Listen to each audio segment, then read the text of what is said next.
Meus irmãos, estamos aqui e, como sempre, eu quero pedir para o convidado fazer uma oração abençoando a sua vida que está em casa. Como sempre, pastor Adailton, quero que o senhor se sinta à vontade. E, para quem não sabe, está aqui conosco o pai do irmão Timas. Hoje é o dia da verdade, viu, Leno? Maravilha. Irmão Adailton, o senhor pode orar por todos nós agora? Maravilha. Para a gente bater aquele papo. Quero saudar a todos com a doce paz do Senhor Jesus, uma ótima noite. Quando o senhor quiser falar com eles, pode olhar para aquela câmera ali que eles vão estar... Ok. Isso. Que a glória do Senhor resplandeça em nosso viver, em cada lar. Vamos orar ao Senhor. Amém. Querido Deus, com muita alegria, Senhor, estamos reunidos aqui nesse estúdio para a realização do Hall da Fé. Oportunidade, Senhor, em que muita gente é alcançada, a Tua bênção, Senhor, atinge milhares de pessoas. Que o Teu maravilhoso Espírito Santo venha usar, mais uma vez, esse canal para abençoar vidas, para edificar muitas pessoas, Senhor. Que o Teu nome, nesta noite, seja mais e mais engrandecido e o Teu maravilhoso Espírito Santo esteja presente em todo o tempo em nosso viver. Amém. Aleluia. Amém. Glória a Deus. Pastor Adailton, Eis-me aqui. eu estive conversando com o senhor ali agora, ali nos bastidores, e a gente já conversou alguns assuntos interessantes, mas antes de tudo, eu queria mandar, Timas, um abração para a dona Martinha, sua mãe, Até que não viria, pôde vir, mas né, não pôde pastor? vir. Ela dá aula de Ela hoje, dá né? aula hoje, é. Ela dá aula de hoje, então fica aí um abração, dona Martinha, e eu espero que a senhora venha poder estar conosco aqui um dia, para contar as histórias, O viu? convite está aberto. Pra né? gente. Aí vai ser muita história, né? Não Deus adia não que... Pastor Dailton, você está com os livros aí, né? Sim, Deixa eu sim. dar uma olhada nesses livros aí, pastor, por favor. Gente, como eu havia falado, o pastor Adailton também, além de pastor, ele é escritor e já escreveu alguns livros. Estou aqui na mão com E Com- Deus fez a família. E Deus Fez a Família, segunda edição. Porque esse aí, quando eu lancei pela primeira vez, foi um livrinho de bolso. Né? Eu acho que esse livro é muito atual pelo tema E Deus Fez a Família, porque a certeza. família está sendo tão bombardeada, né, pastor? Uhum. O que mais temos aí? E é um livro que tem temáticas mais completas, né? Esse Homem e Mulher, Deus os fez assim. Está na segunda edição. Tá tudo atual. Tá muito atual, tá muito atual, tá muito atual.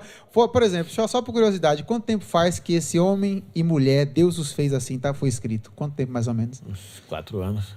Uns 4 anos? Então foi profético, viu? Porque hoje ele tá, tá no... Na verdade, a primeira edição foi... Tem mais. A primeira edição deve É porque ter- aqui já é a terceira, né? Essa é a terceira. É. É muito conhecimento compilado. O que mais temos aí? Família... Família não, na UTI. Família não tem. Ainda há Eu esperança? vejo que o foco é a família, né, pastor? Família. Família. Ainda há esperança. Uhum. Pessoal, ó, só aqui já tem família, e Deus fez a família, o homem e a mulher, Deus os fez assim, a família na UTI, ainda há esperança. O que mais temos? Resgatando princípios para obter famílias saudáveis. Oh, glória, resgatando, é muita coisa interessante aqui. Esse é um dos Para mais obter novos, né? famílias saudáveis. Já leu o filme? Você já leu esse? Esse eu só li o comecinho. Faz vergonha uma coisa Não, faz dessa. vergonha não, rapaz. Faz vergonha uma Ó, coisa presta... dessa. Ô, Leno! Não creio. Ô, Puxa Ara- ele. ô, Araponga! creio no Ó, negócio Araponga dele. dando risada lá. Ó, Cacatua. cacatua. Rapaz, vocês que tem que ler, rapaz. Eu ouço isso aí desde que eu nasci, rapaz, dentro de casa. Fica lá de você. Que baratina, viu, Fica Bruno? lá de você. Que baratina, Fica viu, lá de velho? você. Ah, meu Deus. Então Samuel, filho do bispo, não vai vir mais para o culto, porque se o pai prega, ele já escuta o pai pregar. Isso aí. Conversa, rapaz. Para com Deixa eu ver isso. isso aí, deixa eu ver isso aí. Esse aqui é um livro de sermões. Ele, na verdade, faz uma casadinha com outro que é o Manual de Homilética e Liturgia, o Sábio Pregador. E esse aí é o Sábio Pregador Sermões. Então, por exemplo... O céu alguém pregador que- não veio, né? Foi o segundo, né? Já tá no finalzinho já da edição. Esse Adailton, esse sábio pregador, pastor Adailton, sábio pregador, sermões. Qual é a temática? Como é a maneira aqui? Não, Por exemplo, eu que quero me tornar um hábil pregador, eu quero melhorar. Aí você tem que adquirir o outro, que vai lhe ajudar muito. É Homilética e Liturgia. Esse aqui que vai ensinar a fazer uso da palavra isso. para comunicar a palavra. Exato. Esse aí o sermão já vem pronto já. Ah, sim. O Entendeu? sermão já vem pronto. É. Rapaz. E esse aqui, eu tô lançando aqui hoje. Olha aí. Olha aí. Ah, Então você vamos tá lá. vendo? Chegou esse final Deixa eu de semana. ver. Ó, tem como focar aqui? Ó. Aí é pra tu ler em um dia. Ah, aqui é, né? Tá ligado. Aqui é na fila do A proposta saque. É. A A fila do proposta é pra saque. ler rapidinho isso aí. Educação financeira à luz da Bíblia. Inclusive, a gente está até tendo um curso de finanças aqui do lado, Crow. Acredito, uma das coisas, pastor Adailton, que a gente conversa, às vezes eu converso isso com a minha esposa, e também acho que já falei aqui no podcast, que Deus tem nos abençoado. A má administração é que torna muita bênção que o Senhor colocou nas nossas mãos, a gente acaba entrando numa maldição por não ser bons mordomos, não é isso, pastor? A grande questão é exatamente essa aí, é a má administração. Porque assim, nós somos crentes em Jesus. Se a gente recebe 100, a gente dá 10 para o reino, né?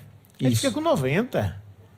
E por que não prospera? Eu acho que Deus foi muito... Ele é muito bom, porque... Deus é muito generoso. Generoso, a palavra é essa. Então o que acontece? O que fica na sua mão, você não sabe administrar, você se arrebenta, entra ano, sai ano e você se queixando, porque o devorador, e aí o devorador... Repreendendo o espírito devorador e gastando mais do que... Exatamente. Poderia repreender o cartão de crédito, né? Repreender o crédito card, né? Porque se a pessoa não tem noção de como usar um cartão de crédito, seria melhor não ter ou então deixar guardado lá e usar em ocasiões... Não, deixa eu falar para o senhor aqui, eu já entrei muito enrascada com cartão de crédito. Mas é. E eu estava falando assim, teve meses, pastor, que a gente... Eu estou falando aqui abertamente, não tenho vergonha de dizer isso não, porque se você não aprende numa boa, você aprende... Da pior jeito. Na porrada. Uhum. E aí uma vez eu parei assim, fiz os cálculos. Final do mês apertado, o negócio não estava fechando, eu fiz os cálculos, eu peguei e falei com a minha esposa, eu falei, amor, a gente ganhou dinheiro demais. Porque, tipo assim, a gente é autônomo, né, pastor? Sim. Então, não é certo. A Tima sabe disso. Todo mês. Às vezes você, né, se sai muito bem, tem uma base, mas você sai muito bem. E eu falei, rapaz, a gente saiu muito bem esse mês, e cadê? Cadê o dinheiro? E aí eu comecei a analisar que realmente é a má administração. Então, a educação financeira à luz da palavra, com certeza é algo muito edificante que tem a somar aí para a vida financeira do cristão. Porque realmente... Pastor, dos seus livros, existe algum assim que mais teve uma repercussão e que, igual a gente que compõe, a gente tem música que às vezes fala, pô, essa aqui é meu xodó, essa música aqui é que eu mais ouvi testemunho. Tem alguma assim que o senhor, antes disso, se eu quiser adquirir um livro desse, alguém que está assistindo quiser adquirir um livro desse, qual é a maneira mais rápida? Tipo assim, liga, ou não sei. É melhor ligar, mandar um zap. Então, pronto, então a gente vai deixar o seu número na descrição desse episódio. Como colocar aí, Helder? Já deixa aí. E também, passar aqui. Pronto, o missionário Helder vai colocar o número do senhor. Eu acho que até rola também passando enquanto tá... Vou passar para ele agora. Né? A gente vai deixar na descrição também o seu Instagram, né? Porque a pessoa pode chegar lá no seu direct e pedir, pastor, eu quero e tal. Amém, glória a Deus. Fala o arroba aí do seu Instagram, pô. O arroba do Instagram? Pode falar, seu Instagram. Adailton Acione junto. Adailton Acione. Tudo junto, né? Adailton Acione. Mandar pra Minha esposa brigou comigo, ela tá dizendo assim, é Alcione. Não é Alcione, é Acione mesmo, né? Acione. Acione. Acione. Acione. Sim, aí eu tava perguntando para o senhor, enquanto Tima manda lá pro pessoal, qual livro que o senhor poderia dizer assim, não, esse foi o livro que mais impactou, não só a minha vida, como também jamais ouvi famílias na UTI? Esse livro tem mexido muito com muita gente. Para você ter uma ideia, tinha uma senhora num ponto de ônibus e eu passei assim, ela e a filha. Eu disse, por favor, eu sou escritor independente, eu gostaria de divulgar meu material. Eu senti mesmo de vontade de se aproximar dela. Ela pegou, olhou assim e disse, quanto é? Eu preciso desse livro. Foi? Assim, no ponto de ônibus? No ponto de ônibus. Pagou e levou, e eu percebi que ela deu um sorriso assim, feliz da vida. E algumas pessoas às vezes mandam mensagem para mim. Diz, pastor, aquele livro seu chegou na hora certa. Meu casamento foi salvo através daquele livro. Então, assim, é um livro bem elaborado. Ele tem 13 lições, 13 capítulos. 13 capítulos. E, na verdade, a proposta foi restaurar famílias. Porque nós estamos vivendo dias muito difíceis. E eu tomo como ponto de partida o fato de que nós estamos vendo uma verdadeira guerra contra a instituição familiar. Eu não sei o que passa na cabeça das pessoas de guerrear contra a família, sendo que todos nós viemos de um tronco familiar. A família, ela é responsável por tudo de bom, a base, o alicerce de tudo de bom que a gente recebe, infelizmente é responsável também por tudo de má que acontece, porque se a gente for perceber, o primeiro crime de morte aconteceu na família de Adão. Caim e Abel. Mas não era essa a proposta de Deus. Isso significa que quando a gente dá lugar a Deus, as coisas boas vão acontecer e vão se estender por gerações, né? Entretanto, as pessoas preferem dar lugar ao inimigo. E aqui eu trato do que é a família. Eu tenho um tema: põe em ordem a tua casa. Depois vem o terceiro: prioridades na família. Quais são as prioridades? A quarta lição, a quarta ministração: ainda há solução. Isso aqui é para aqueles casamentos que estão ruídos, que estão deteriorados, que literalmente estão acabados, e as pessoas às vezes não têm forças. Eu digo, existe solução, é só buscar no lugar certo. A solução existe. A quinta ministração: a revolução sexual e a postura dos filhos de Deus. Que nunca houve tanta guerra contra os valores como em nossos dias. E eu procuro confrontar isso também. Na ministração de número 6, mulher virtuosa, quem a achará? A número 7, 4 passos para reconquistar os valores perdidos, os valores familiares perdidos. Aí vem a oitava: casar é bom, viver bem é melhor ainda. Ministração 9, faça a sua parte, porque cada membro da família tem um papel a exercer. Se você pula por cima desses papéis ou quer fazer a inversão dos papéis, começa a haver sérios conflitos na família. A ministração 10, comparando o casamento com o filme. Eu pego diversos tipos de filmes que existem, né? Inclusive filme de guerra, e faço a... É como se fosse falar da influência? Sim, sim. É tipo assim, a maneira como as pessoas se portam no casamento, entendeu? Às vezes copiando uma fonte errada. Exatamente, Entendi. exatamente. Tem casamento que parece mais uma comédia, entendeu? E tem casamento que parece um campo de batalha. Então eu trabalho fazendo essas analogias. A ministração de número 11, como tratar os pais quando eles envelhecem. Essa ministração aqui é fantástica. Isso aqui. Interessante, sim. A ministração 12, e se o apóstolo Paulo fosse casado? E a última ministração, família, lugar de perdão. Fiquei curioso se o apóstolo Paulo fosse casado. Eu fiquei curioso. Não tem como não perguntar, porque o senhor falou de família, e o senhor já é um patriarca, né? Uhum. E acredito que teria, assim... quantos anos foi que o senhor se casou? Com quantos anos que o senhor se casou? 21 anos. 21 anos? Uhum. Isso, vamos dizer, em que anos? Em que ano? Eu me casei em 1983. Pronto, em 83, casar com 21 anos, foi um desafio ou era... Foi um desafio? Foi um desafio, até porque eu tinha meus projetos pessoais, né? Eu tinha pensamento de fazer faculdade primeiro, aquela coisa toda. E a faculdade, ela veio antes ou depois? Na verdade, eu fui para o seminário. 2 anos de convertidos, a chamada ministerial falou mais forte e eu tive que abrir mão de meu emprego, que era inclusive um emprego bom, mesmo sendo novo. Pra você ter uma ideia, minha carteira foi assinada com 14 anos de idade. Eu trabalhava na empresa Diário de Notícias e Associados, que era o Diário de Notícias. Que cidade é isso? Aqui em Feira. Tá? Aqui em Feira. Tinha alegação, a mesma empresa era dona da Rádio Sociedade da Bahia e tal, sei o quê. Depois eu fui para a Tribuna da Bahia, que era Edisa Associados. Aí Edisa, a Tribuna da Bahia me fez crescer muito lá dentro. Eu era chefe de circulação, depois me tornei auxiliar de redação. Eu queria crescer nessa área. Meu sonho era jornalismo. Comunicador. Comunicação mesmo. E eu tinha um outro sonho também, que era a engenharia. Mas a chamada ministerial falou mais forte, e então eu parei tudo e fui para o seminário. Pindamonhangaba, São Paulo. Me internei lá e lá eu estudei. Só que esse tempo de chamada, quando eu retornei sem concluir o seminário... Sim. Voltou sem concluir? Eu voltei sem concluir. Porque houve, inclusive, uma mensagem profética. Um colega do Maranhão, que a gente perdeu o contato, ele chegou para mim e disse: "Daí você volta o ano que vem para concluir?" Eu disse: "Volto, com certeza." Ele disse: "Deixa eu te avisar, teu ministério já vai começar. O cara chegou e falou assim, Foi, e não vai na dar ousadia, na autoridade. E o senhor na hora acreditou? tempo. Não. E não vai dar tempo você concluir aqui. Eu digo, não, eu volto sim, volto sim.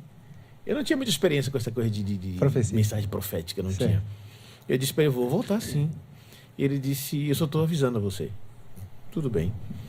Eu saí de lá e vim passar as férias em feira. Entretanto, quando chegou os dias de eu retornar, não tinha dinheiro. Desapareceu. Eu não via dinheiro na minha frente. Eu digo, como é que eu faço? Eu preciso comprar passagem para retornar. Aí liguei para lá. A missionária Ruth Doris Lemos. Liguei para ela e disse, eu estou com dificuldade de retornar para concluir o curso. Ela disse, dê um jeito de conseguir só a passagem. O resto é comigo. Eu digo, sim, mas vem as mensalidades.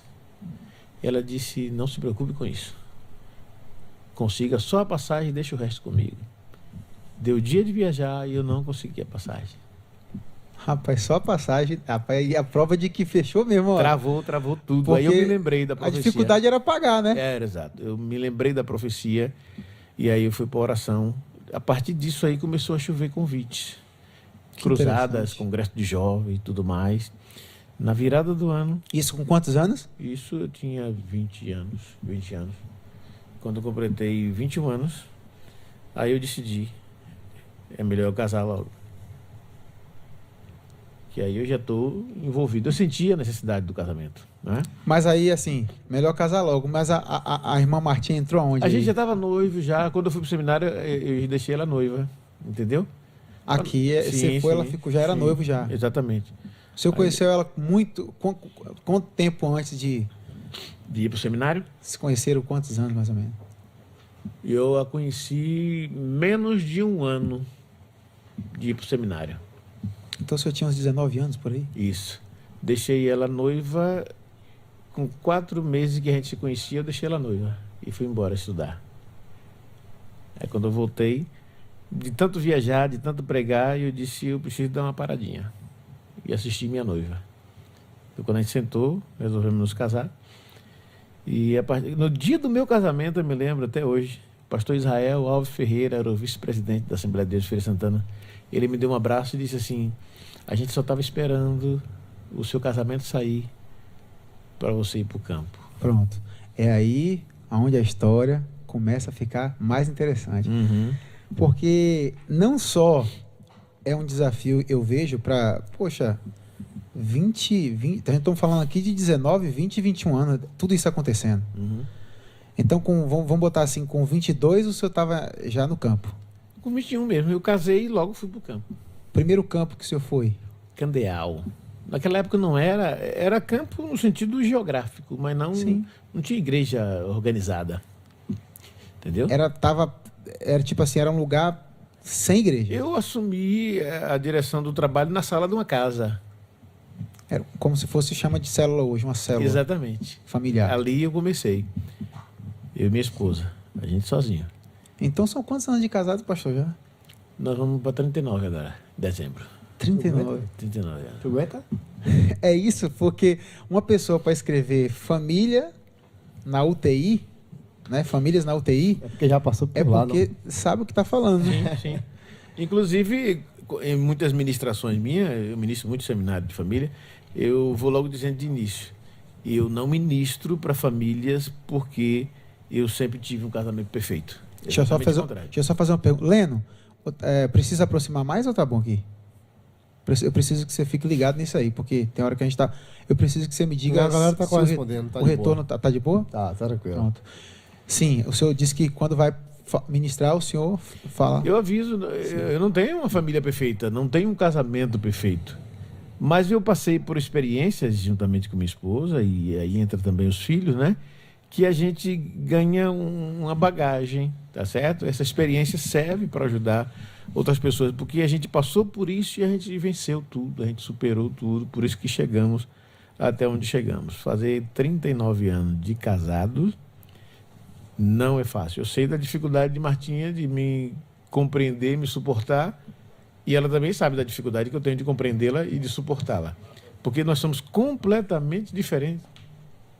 Os temperamentos, os gostos são completamente diferentes. Totalmente diferente? Totalmente diferentes. Quem é o afoguetado, o mais retado, o brabo? Quem é? Eu tenho que perguntar. Porque lá em casa, eu sou mais estressado. A minha esposa, ela tem uma paciência muito grande. Minha esposa, eu costumo dizer que ela trabalha nas duas tensões, 110 e 220 ao mesmo tempo. Então, ela é 330. Então, isso seria tipo assim... Tem hora que você pensa que ela vai explodir e ela consegue acalmar. Sim, tranquilo, é. Porque aqui, toda vez que eu converso com o senhor, eu sinto assim, aquela tranquilidade. É isso mesmo? É isso mesmo. Mas assim, eu sou um tanto fleumático e um tanto colérico. Quando o colérico entra também, eu sou irresoluto. Está decidido. Eu falei isso com a minha esposa esse dia. Eu falei, rapaz, o problema de quem é perene, contínuo ali, aquela coisa sempre ali tranquilo, é que quando se estressa, negão. Isso quando existe um temperamento secundário, né? Porque ninguém tem um temperamento só. Geralmente a gente tem uma combinação. Mas é isso, pastor. Para um casamento seguir saudavelmente, não é a ausência de problemas, então, mas é o contornar eles. O contornar os problemas. Inclusive, os problemas levam a gente a encontrar maturidade. E a gente ganha certas experiências, a gente fica calejado a ponto de poder ajudar outros. Tem pessoas que dizem assim, eu não aguento mais. O dia um camarada chegou para mim e disse, rapaz, eu vou largar a dona encrenca, eu não aguento mais não. Eu digo, vem cá, será que você também não é o encrenqueiro na história? Tem que parar para analisar, porque muitas vezes o que se sente perturbado, ele pode estar causando uma situação ruim. O relacionamento é bilateral. Certo? Então não vem para cá com esse negócio, é porque eu sou bonzinho e tal. Não, os dois sempre têm os seus arranhões, exatamente porque são pessoas diferentes. Agora, o importante é ter essa maturidade, né? De saber, em determinado momento, se ajustar. Não é à toa, por isso que eu coloco aqui, o último capítulo desse livro, Família na UTI, é Família é lugar de perdão. A solução sempre vem quando há um coração aberto para perdoar e dizer, vamos deixar isso tudo para lá e recomeçar. É um recomeço. Ô pastor, mas eu estou vendo assim uma moda, eu vou falar assim, não é querendo acusar ninguém, sabe? Mas está havendo muita, sabe? E pessoas que estão no holofote, está havendo muita separação. Infelizmente. E aí eu vou fazer até uma pergunta assim que pode ser aquelas perguntas polêmicas, né? Eu vejo pessoas falando assim, eu vi uma pregadora falando assim, vocês parem com essa agonia de querer casar cedo, isso falando de casais jovens, noivos evangélicos, sim, né? Os dois ali servindo a Deus, e aí quer logo casar. Aí ela dizia assim, os pastores ficam mandando vocês casar, mas quando dá errado, eles são o primeiro a dizer, agora vocês vão ter que ficar casados para sempre. Como se, tipo assim, agora você vai ter que se virar, tem que sofrer. E ela dizia assim, não tenham pressa de casar. São duas situações que eu fiquei pensando. Porque, às vezes, realmente precisa se ver o motivo por que quer casar logo. Uhum. E também o motivo por que já tem 10 anos namorando. Tem esse detalhe também. O que o senhor poderia nos ensinar? Na verdade, a gente deve evitar os extremos. Sempre evitar os extremos. Eu disse que o casamento é uma via de mão dupla, né? É bilateral. E pode observar, uma pista vai, outra pista vem, ou uma faixa vai, uma outra faixa vem, mas sempre nas laterais tem o quê? Um acostamento. Um acostamento. A gente não tem que andar nos acostamentos, a gente tem que andar nas faixas, certo? As pessoas querem puxar as coisas sempre para o extremo. Uns pastores dizem assim, não pode namorar, tem que casar logo. Conheceu, gostou, casou. Peraí, não é bem assim não. As dificuldades que vão vir serão muito maiores, muito mais numerosas para essas pessoas que não se conhecem. É bom que elas tenham tempo para se conhecerem, para se conversarem, para ver quais são os ideais. Mas é um desafio ideais. maior, você quer dizer? Sim, sim. E não pode também ficar esticando o tempo inteiro. Tem que ter uma solução para não esticar demais e não ter aquela pressa exagerada, porque senão depois o sujeito diz assim, eu já vi gente dizer assim, onde foi que eu amarrei meu jegue?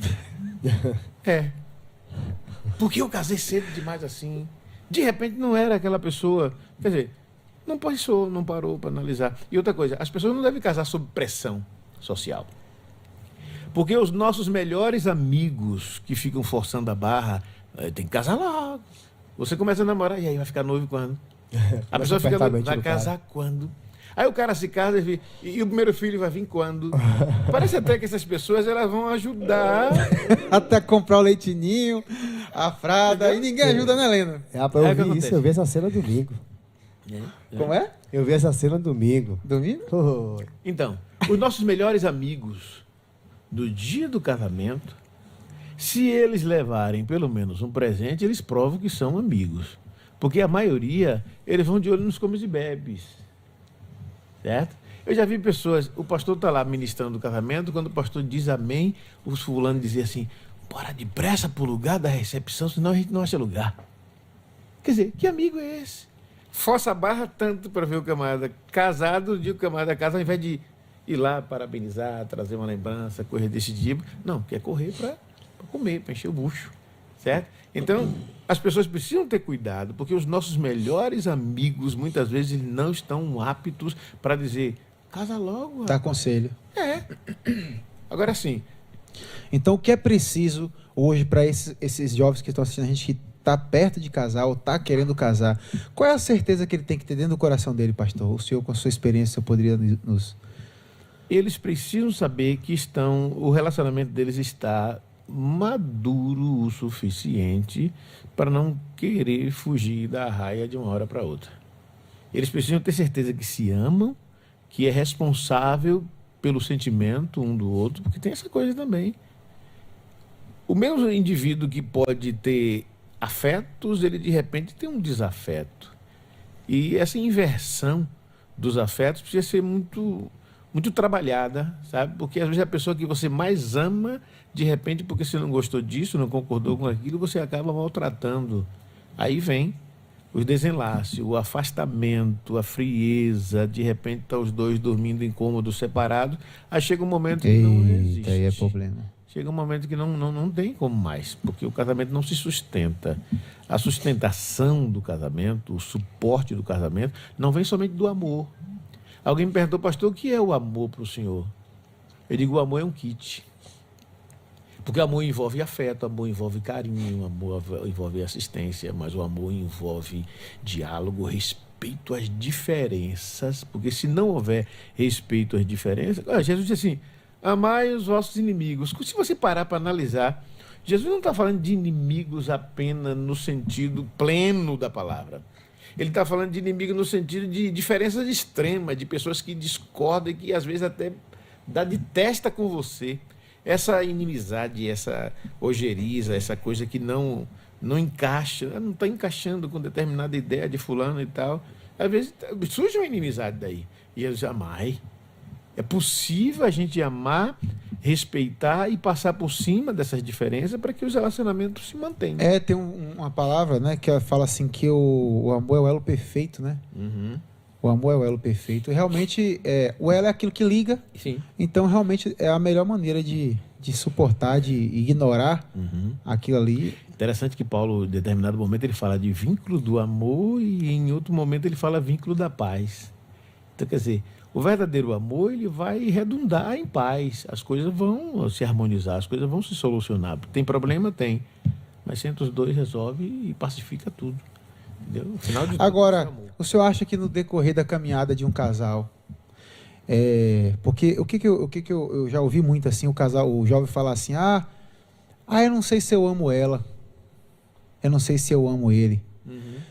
Só que essa questão de amar, o senhor acha que no decorrer da caminhada, porque, por exemplo, eu posso falar de mim, eu amo mais a minha esposa do que quando eu comecei a namorar com ela. Até porque hoje eu conheço mais ela, né? E ela também me conhece muito mais. Já dei muito trabalho para ela, também já deu muito trabalho para mim. Não, Bruno? Você que é casado aí, você sabe, né?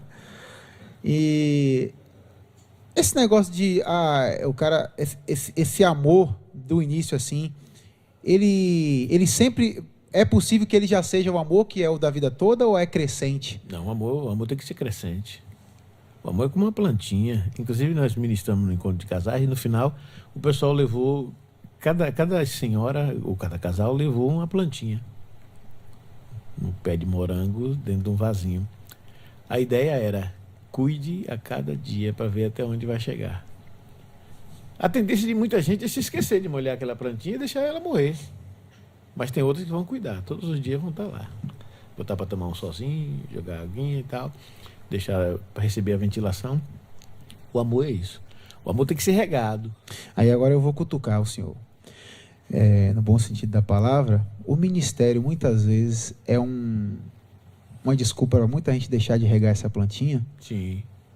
Eu posso cair nesse pastores, missionários, levitas, tanto de sucesso, conhecidos ou não conhecidos. O ministério pode servir de desculpa para você deixar de regar essa planta que é o casamento? Muita gente usa essa desculpa. Gente que prega praticamente todos os dias da semana, todos os dias. Você acha que isso é perigoso? Extremamente perigoso. Extremamente Por perigoso. quê?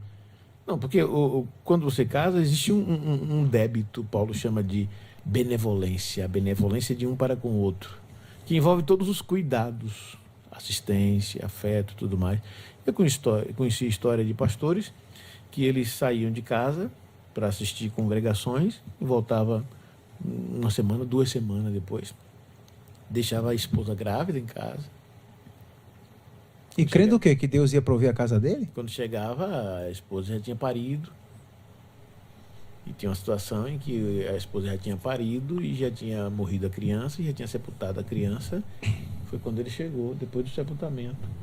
Então, quer dizer, a minha primeira igreja É a família. a minha casa, Amém. a minha família. Justamente. Sempre foi. E aí o senhor pode contar, que eu sei que o senhor tem, eu sou até suspeito a falar, né?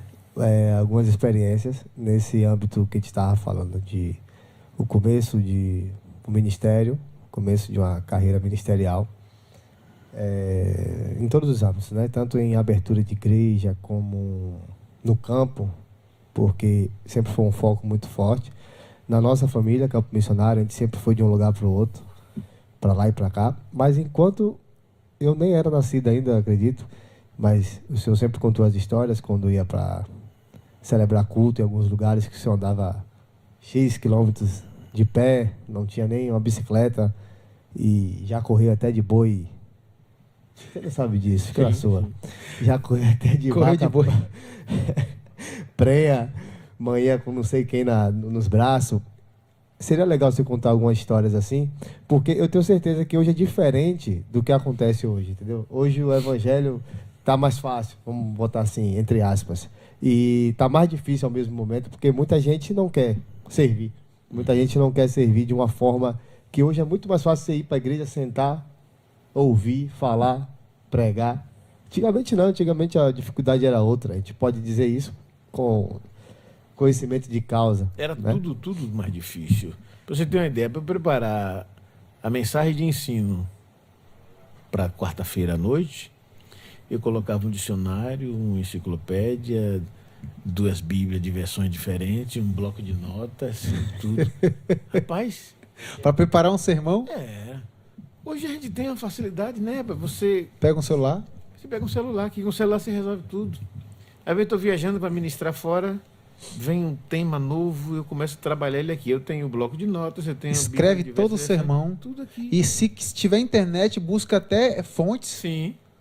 O significado de uma palavra, você vai aqui, tudo. Naquele tempo não tinha não, gente.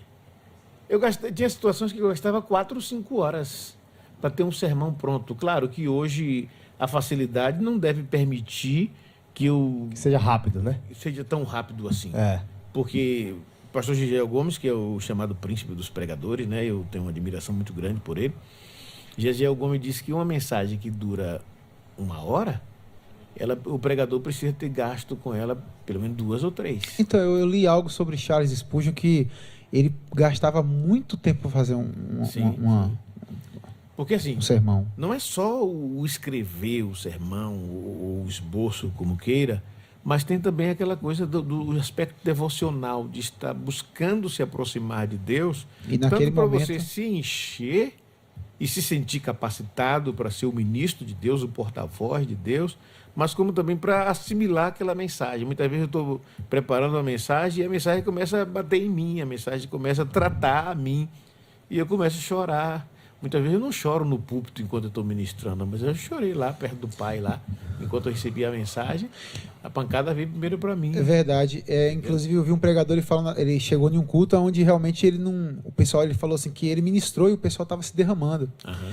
E ele disse: Deus, não estou sentindo nada. E aí foi quando Deus falou com ele: o lugar de você me sentir foi lá. Uhum. Como você está falando aí, na hora de preparar o sermão. Perfeitamente. Acredito que Deus trata cada um da forma dele, né? Você falando nesse sentido. E entrando nesse âmbito que você estava falando de sermão, de preparar a mensagem, a gente vê que hoje em dia tem uma saga de pregadores e pregadoras, muita gente preparada e muita gente mal preparada, vamos dizer assim também. Porque hoje a gente que tem vamos dizer assim, um evangelho sólido, que é crente assim há mais de 20 anos. O que eu quero dizer acerca do tempo não é que quem tem 30 anos na igreja vai para o céu, não, entende? Carreira sólida mesmo de evangelho. Muitos pregadores e pregadoras, às vezes, qual seria a importância no caso de um esboço? Eu vejo hoje que muita gente não gosta mais de fazer esboço, gosta de preparar. Agora sobe no púlpito ali e o que vem na mente ele começa a largar. Mas eu tenho certeza que desde de um seminário, porque até hoje existem seminários, né?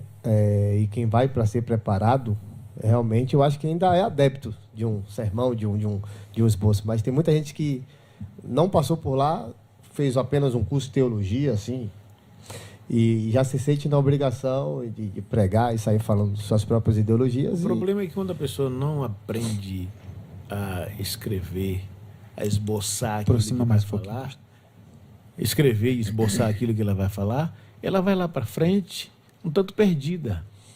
Eu estava ministrando em um lugar e, no final, uma secretária de educação da cidade, uma pessoa de peso na cidade, se aproximou e disse: parabéns, pastor. Eu digo: pelo quê? Ela disse: eu vi que o senhor se preparou para falar o que o senhor ia falar aqui essa noite. O senhor tinha anotações. Eu vi um bloco de anotações. Isso me dá uma segurança que o senhor não veio para aqui falar carga d'água. O senhor respeitou o seu auditório e se preparou para falar dentro do tema que lhe foi proposto. E eu parei assim, nunca tinha analisado por esse ângulo o respeito pelo auditório. De pegar o microfone, de estar diante de uma multidão e não estar ali para falar qualquer coisa. O que dá na cabeça. Você se preparou para aquilo. Isso é fundamental, isso é importante. O pregador é um mensageiro de Deus. É um porta-voz. Certo? Um porta-voz. Então a gente precisa ter esse equilíbrio. As coisas têm que ser dosadas. Eu não ministro apenas preso a esboço. Entendi. Não, eu tô pensando, você está falando, eu estou imaginando isso mesmo. Mas a maioria das minhas mensagens são esboçadas. Sim. Nem que seja na mente, pelo menos pela experiência. Até porque imagino, pastor, que devido à prática de ler a palavra e muitas vezes preparar o seu sermão, aquilo vai acumulando conhecimento, vai acumulando experiências e vai ter determinados momentos que o senhor vai estar num ambiente e vai ter que falar. E o senhor não vai ali preparar um esboço. Sim. Mas é uma vida, né? Exatamente. É uma vida, é uma comunhão. Eu acho que aí é onde entra a importância que a gente falou no episódio anterior. E aí, fortalecendo o que Timas pediu para o senhor falar, é o que a gente já estava conversando. Sim. Essa questão do devocional. O senhor vem de uma igreja de muitos anos atrás. O senhor é da época que a igreja não tinha tecnologia a favor dela. Não tinha. Já começa, por exemplo, vai ter um culto para o povo vir. Como é que fazia? Porque você chegava num lugar, como você chegou em Candeias, pronto, você está ali. Hoje eu mando o link para a galera que vai ter um culto, né? A galera assiste ali, não vem nem cá, assiste de lá. Não estou dizendo que isso é ruim, entendeu? Cada época é uma época. Mas como acontecia? Porque o senhor chegou lá em Candeias desbravando. Candeal. Como é que era agora para a pessoa vir, saber que o senhor estava ali? Depois de andar mais de quantos quilômetros, pô? Conta aí. Não, tinha lugares, tinha povoado que a gente andava 15 quilômetros para ir, 15 para voltar. Para pregar a palavra. Para pregar, para fazer um culto. 15 quilômetros para ir, 15 quilômetros para voltar. Sim. Na época eu acho que dava mais. 15 quilômetros é hoje. Eu acho que na época dava mais, porque Não tinha estradas Reta, né, pô? reta. Porque quem Entendeu? sai cortando... Exatamente, entrando por dentro de fazenda, Timóteo falou aqui, essa experiência eu já contei, eles conhecem. A gente saía de carro 2 horas da tarde, mais ou menos, para chegar lá às 18 horas. Sai de casa que horas? 2 da tarde? Meu Pra Deus do chegar céu. às 6. Dava um tempinho, descansar, suspirar, tomar um cafezinho para ir começar o culto. E aí acabava o culto. Geralmente, quando eu ia acompanhado de um homem, eu voltava depois. Mas quando eu ia com a esposa, e às vezes até com um dos meninos, nessa época o primeiro foi Alisson, né? E houve tempo que a gente levava a Alisson no braço. E eu me lembro que certa feita, quando nós abrimos a cancela, como de costume, para atravessar a fazenda, um boi estranhou. E o boi partiu para cima. Foi mesmo. O boi partiu para cima. E aí agora? Eu abri a cancela e mandei Martinha, uma prima minha que estava com a gente. Eu passei Alisson, pequeno, pelo braço de um delas. E eu disse, vamos embora. E fechei a cancela para ele não acompanhar ela. E eu dei de cara com o boi. E eu corro para lá, corro para cá, e o boi atrás de mim, enquanto elas fugiam. Você ficou Eu praticamente fiquei distraindo o boi. Exatamente. Quando eu percebi que o boi ele ia me pegar, eu achei um cabo de guarda-chuva. E eu enfrentei o boi com o cabo de guarda-chuva. E nesse tempo eu era bem mais novo, né? Se fosse hoje, eu tava O joelho tava bom. Quando eu percebi que o boi se distraiu, Centraliza aqui, pô, o microfone. quando eu percebi que o boi se distraiu, eu corri. Mas numa velocidade, na velocidade que eu vinha, eu entrei por baixo do arame. Eu me joguei. O poeirão subiu. E eu saí do outro lado. Por conta da cerca, o boi parou. E eu corri e encontrei com elas lá adiante. E foi uma experiência, assim, magnífica, do livramento de Deus e da coragem também, que eu não sabia que eu tinha essa coragem. Mas aí entra uma questão. No meu novo livro, que está saindo aí na próxima semana, Proteja a Sua Família. Já tem outro. Tá. Tu que tá aí. Já era para estar aqui hoje, mas Vai escrever outro e vai chegar. deu um problema na capa, e aí a gráfica disse, não vou entregar esse livro assim, não. A gente vai refazer a capa. Por conta disso houve um atraso. Mas eu conto nesse livro o seguinte: o nosso cérebro, quando a gente é solteiro, ele funciona de uma forma. Quando a gente se torna casado e pai, a gente libera algumas coisas que os especialistas dizem que a gente tem um lado selvagem do cérebro que a gente só descobre quando a gente se torna pai. E é incrível isso. É como se fosse é o lado que ele vai usar para proteger Exatamente. a qualquer custo a família. Exatamente. Esse lado eu não sabia que eu tinha. E eu defendi tanto a esposa como o menino, como qualquer animal defende a sua prole. Certo? Então, esse aspecto aí... Você vê, se eu não tivesse passado por isso, eu não tinha feito essa descoberta. Né? Isso é legal. A descoberta é interessante, que a gente tem alguns potenciais. Você observa uma mulher, por exemplo, quando ela se torna mãe. A tendência dela é abrir alguns horizontes, alguns leques se abrem, e essa mulher passa a ter comportamentos protetores, né? Ela se torna com a garra... Muda realmente completamente. É um reflexo completamente. muda. Completamente. Muda. Entendeu? Quer ver, por exemplo, a gente está aqui, né? Só homens aqui. De repente, se tivesse uma criança aqui, a criança podia ir para lá, podia ir para cá, mexer no instrumento, mexer numa tomada. Mas geralmente quem é pai tem uma percepção maior. Já estaria...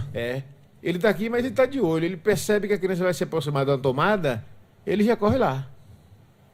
O solteiro, às vezes, não tem essa percepção. Mas são áreas que são despertadas com o tempo. E até com as experiências que vêm. Esse aqui, por exemplo, eu estava pregando, me lembro como hoje, Amélia Rodrigues. Timóteo devia ter uns 2 anos. Eu estou pregando. Entregue tudo. Os caras já ficam, quando faz, entregue tudo, E entregue tudo. Conte tudo. ele estava em cima da tribuna ali comigo. Eu pregando e atento. De repente eu percebi a tribuna lá bem alta, mais ou menos dessa altura aqui. Eu percebi que ele veio para a beirada. Eu disse, vai cair. Eu pregando aqui, eu andei com rapidez, peguei pelo braço. Mas esse rasgo na testa dele é o quê? Aqui é pra não usar os nada besta. Já tô marcado pela promessa, papai. Isso aí foi traquinagem. O senhor sabe contar esse negócio aí? Rapaz, foi Irará, não foi, mano? Foi Irará. Terminou o culto. Leno, o rasgo na testa do homem, eu Quando- sempre quis saber. Quando terminou o culto, como sempre ele fazia, ele Volta gostava lá. de... Parecia um foguete. Igual o Dudu. Disse amém, pronto, e lá vai. Ele esperava o amém. Rapaz, na hora que ele... Ainda bem que disse esperava. amém, que ele virou para correr em direção à porta, ele acertou a quina do banco. Ai. E aí esguichou o sangue. Isso, dentro da igreja. Eu lembro que acho que tava de camisa Tinha branca. muita foi? gente ainda? Não lembro. Que você jogou a camisa fora, Foi. dentro do hospital. Rapaz, foi fundo, porque até hoje tá. Foi terrível. E aí o irmão pegou depressa assim, bora pastor, pra levar ele. Eu desmaiei. Não chegou a desmaiar, não. Tu é doido. O irmão botou a mão aqui para estancar o sangue. Eu sei que melou minha camisa toda, levamos para o hospital. Mas serviu de experiência também. Porque aos poucos ele foi se limitando, né? Porque tem muita criança que é assim. E é normal uma criança chegar num ambiente desconhecido, principalmente de templo, né? Aquele espaço imenso, aberto. A criança quer correr, ela quer se soltar. E às vezes os pais deixam, mas tem que deixar numa situação em que esteja acompanhando. E sempre aconselhar a criança. Não fazer isso, porque ela vai perder o controle. E no caso dele, ele era muito pequeno. Eu não lembro exatamente, mas devia ter uns 3 anos, né? 3 anos, mais ou menos. E aí a pancada foi forte. Mas graças a Deus não teve sequela. Deus deu vitória e deu livramento. A gente quer obter mais de Deus aqui, mais informação, mais experiência. A gente estava conversando ali, antes de iniciar o podcast, sobre algumas coisas que o senhor falou que antes era facilmente possível acontecer e que hoje tem sido uma dificuldade. Por exemplo, o senhor citou um exemplo prático, o senhor falou sobre momentos de oração entre a juventude. Uhum. E que era muito comum os jovens fazerem ajuntamento de oração. Sim. E assim, o senhor mesmo falou que às vezes eles queriam pedir para o pastor para ir para uma região pregar. Conte mais sobre essas experiências para a gente. A gente provocava, na verdade, nossos líderes, né?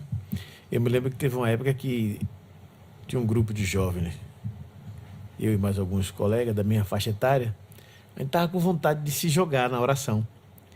Mas, sabe, a gente não tinha aquela prática de monte, dessa coisa toda. A gente chegou para o dirigente e disse que a gente queria chegar aqui domingo, sempre 6 horas da manhã. Como é que faz?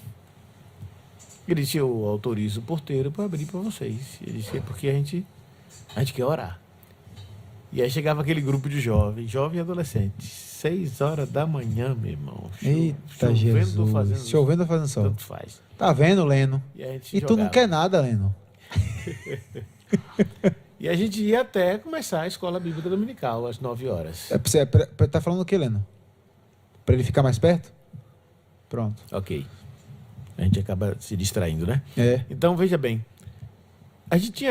A juventude tinha essa pegada. E não era somente da congregação onde eu frequentava. A gente percebia isso em outras congregações. De querer mais orar, de querer mais buscar. Isso era maravilhoso. Naquela época tinha... A gente tá aqui, viu, Timas? A gente até esqueceu de falar, ó. Pessoal, quem aqui que tá assistindo aí? Quem que tá assistindo aí, pastor Alcione, que conhece... Aqui é Matos Nascimento, vinil. Aqui é... Porque assim, a gente vê que a família toda é de músico. O senhor canta também? Um pouquinho. Quando fala um pouquinho assim, é o quê? Os meninos cantam mais do que Tem eu. uns 10 CD gravados. Pastor Alcione, a gente quis trazer isso aqui só para fazer esse momento de nostalgia. Aham. Aqui, pessoal, você que gosta de música. Bruno, tu já ouviu Matos Nascimento, Bruno? Tu curte, Bruno? Hoje em dia, ele tem uns grooves, né? E aí, Wesley, tu curte aqui, Wesley? Será, Bruno? Será que o Wesley escuta? Não é desse tempo. Rapaz. Pastor, minha avó tinha uma radiola que tocava isso daqui. Minha avó tinha. Aí a gente tem aqui, ó. Quer vitória. Se quer vitória, vai chorando, geme, ó, chora. Aí tem... Não, mas eu sei das coisas. Aí é sai o pai daí. aí, ó. O pai Tempo aí. de celebração. É o pai. Quem é? Esse Olha a aqui é foto o... atrás Ô, dele. rapaz, Ademar de Campos. aí, ó. Qual é uma conhecida dele aí? Pra galera que tá em casa lembrar aí. Ademar de Campos. Fala uma conhecida dele, bem conhecida dele. Grande é o Senhor, digno de... Tá vendo que eu sei, nego? Olha aí. Oséias de Paula, pastor. Eu não lembro. Fala uma de Oséias de Paula aí. Eu devo... Lembra? Fale. Viva com Deus, agora e aqui. E não tenha Cadê a pestana, Bruno? medo A pestana, velho? Cadê a de um pestana? dia partir. O restante eu não lembro agora. Tem Resenha, uma que pô, tem Timas me resenha. mostrou que ele fala sobre a Bíblia. Ele fala. A gente tava vindo de um lugar, a gente foi gravar um clipe. Aí você falou assim, Filas, eu durmo escutando isso daqui. Aí ele me falou, mas eu não lembro agora, o Zé de Paula. Outro aqui, pastor, Álvaro Tito. Rapaz, gente, quem tá em casa conhece Álvaro Tito. Pois não há Barreira para aquele revestido de poder que vem de Deus, destruindo todo o mal. As mais altas barreiras tu irás Transpor. É momento nostalgia. E aqui, Sheila Carvalhais. Quem que tu lembra também? Onde está aquele povo? É ela que canta, não? Ah, eu sei das coisas, rapaz. Onde está aquele povo barulhento? Onde está, não se vê mais são nenhum. lembranças muito, muito gostosas. Aí, né? Então, nesse círculo, nesses momentos de oração, era O bom isso que tá vocês todo mundo escutavam? vivo até hoje, né? Olha aqui, ó, Timos. Tá todo mundo vivo até hoje. Por que tu trouxe isso aqui, Timos? Olha o nome que tem aí nessa fita aí, cara. Rapaz, deixa eu ver. Vira o nome. Olha, teu Hinos tempo, não. inéditos, composições, Adailton Eu Acione. gravava meus hinos e colocava. Composições, pastor já fiz Aí isso, gravava e pastor. rodava com a caneta assim. Veio pra parar rodar, aqui, rebobinar. foi, velho? Hã? Não, eu não disse que eu ia trazer. Eu não disse que eu ia trazer. Ó, quando eu era mais novo, recém-nascido na fé, deixa eu ver eu tinha uns 15 anos. Meu pai tinha um toca-fita desse aí. Aí eu pegava as fitas que ele não usava, porque tinha como cobrir, né? Aí eu apertava o REC e cobria as como fitas do meu pai gravar, tudinho. botava com a Aí eu caneta começava se não Rebobinava. desse pra rebobinar lá, a gente rebobinava na caneta. Aí eu começava a Tinha um cantar. negócio em cima ainda. Né? Aqui eu quebrava. Tinha que quebrava quebrar, aqui. é. Como? Hã? Eu não lembro disso. Não, Pra no quê? momento que quebrava aqui, não gravava mais. Justamente. Ah, sim, Entendeu? sim. Já Pode segue. observar que tem alguma coisa aqui que eu É o embuti tipo do aqui, ó. Haddad. Quando eu fui. Essa Pra fita- ninguém cobrir mais. Exato. Ah, porque o toca-fita ele tem um negócio que Tem, entra aí e que exatamente. regrava a música. Isso. Rapaz, eu vou dizer, viu? Realmente tá todo mundo vivo aí. Todo mundo Álvaro vivo, Tito, graças Zé a de Deus. Paula. O Zé de Paula também. Então essas eram as lembranças musical, as referências Sim. musical daquela época. Isso. Rapaz, hoje a gente ora escutando o worship. Essa casa é sua. E como? antigamente era como? Era sem ovelhas, junto Das do no aprisco. Eita Era glória. Tinha ainda esse vibrato, né? eu não Vibrato tô não, característico. Sim, pastor, voltando ao assunto. Você estava falando que os jovens cutucavam, indicavam, Sim, provocavam os líderes. Na nossa congregação, por exemplo, a gente era responsável pelo evangelismo, pelo trabalho de evangelização. Domingo de tarde, a juventude saía para o hospital, saía para um valado, um beco, uma rua mais movimentada. A gente queria evangelizar, a gente queria fazer a diferença. Diminuiu esse evangelismo, pastor? Eu acho que diminuiu assim. Inclusive por Entre parte- os jovens. Sim, diminuiu muito. Há até quem diga, eu ouvi isso há poucos dias, um pastor falando, que um jovem disse para ele, pastor, não tem necessidade mais desse negócio da gente estar evangelizando, não, principalmente nós jovens. Cada um segue sua ideia, tempo de tolerância, a gente respeita e deixa lá. Quer dizer, o mandamento de Jesus vai para onde? O ide, não é? O vídeo acabou. Pregar todo mundo, toda criatura. Porque tem gente que não tem conhecimento do evangelho, não. Tem pessoas Ou que são se baseia religiosas. apenas aqui, né? Acha que Tem pessoas que são religiosas, mas elas Mandou não um conhecem versículo o aqui, já poder tá- impactante, transformador do evangelho. Elas precisam ouvir e serem tocadas. Então a questão não é somente ouvir a pregação, é perceber o testemunho, o quanto o evangelho me transformou, o quanto o evangelho pode transformar ela, certo? Então a pregação, às vezes, ela precisa ser experiencial, não só teórica. Os jovens precisam mostrar para os outros jovens na escola, na faculdade, seja lá onde for, que há um poder transformador no evangelho, que eles não são simplesmente religiosos, nem tampouco alienados, não são. Jovem cristão não Pelo pode ser contrário, o alienado. senhor é um psicanálise. Pois é. Jovem cristão não é para ser alienado, não. O religioso em si ele tem que ter a sua... Psicanalista, perdão. Psicanalista. Ele precisa ter a sua pegada religiosa, mas ele precisa ter algo mais. E o que o senhor diz sobre um cristão hoje, já que falou de faculdade, em termos do seu posicionamento dentro de uma faculdade hoje? Eu não vou nem entrar em mérito de... né? Eu não vou nem entrar em mérito de política, né? Senão a gente vai... Tá desafiador, né, pastor? Mas desafiador, a maioria hoje são omissos, na verdade. E não deveria ser assim, né? E não é só a faculdade, não. Eu conheci a história de um jovem que ele serviu o exército, um ano depois ele voltou para casa. Quando ele chega no culto domingo à noite, ele fez um agradecimento. Eu quero agradecer aos irmãos que oraram por mim, porque eu passei um ano lá dentro do exército, graças a Deus que ninguém descobriu que eu sou crente. Quer dizer, ele não queria ser confrontado. É tudo todo, meu. Ele não queria ser confrontado, então ele se esquivou de declarar sua fé lá dentro. A Bíblia diz que nós somos sal da terra Aí foi barril aí. e a luz do mundo. Oxi, Aonde eu estiver, eu posso testificar de Cristo. Ainda que não haja palavras. Quem foi que disse? Foi Santo Agostinho ou foi São Francisco, né? Que disse, evangelize sempre. Se precisar, use palavras. Então o evangelismo começa com a nossa vida. A nossa vida precisa impactar as pessoas. No bairro, na rua que a gente mora, na escola que estuda, na faculdade que frequenta. A gente precisa impactar as pessoas com o evangelho. É o evangelho da praticidade, o evangelho prático, não só a teoria, né? Mas voltando aqui, ó, tem uma galera aqui entrando aqui no chat que eu já percebi que é do tempo aí de pai. E ovelhas.